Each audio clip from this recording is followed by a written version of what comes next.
la naturaleza, mágica, asombrosa, un deleite a los ojos, algo que los humanos podemos compartir.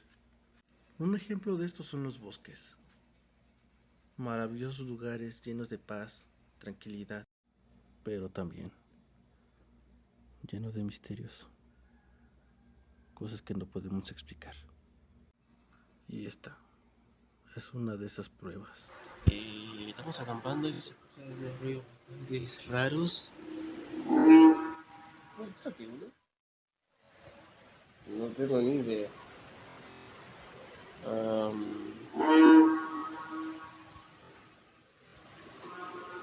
Escucha la música. Eso que no va, boludo.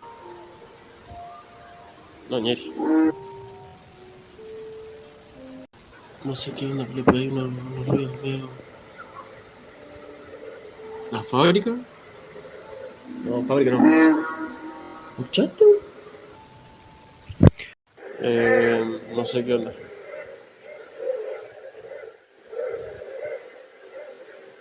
Chaval, no puedo dormir, en serio. No sé qué es eso.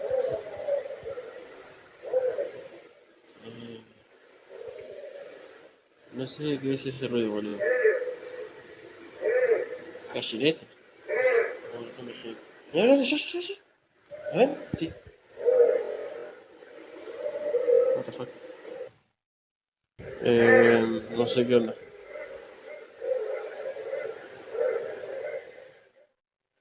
Chaval, no puedo dormir, en serio. No sé qué es eso.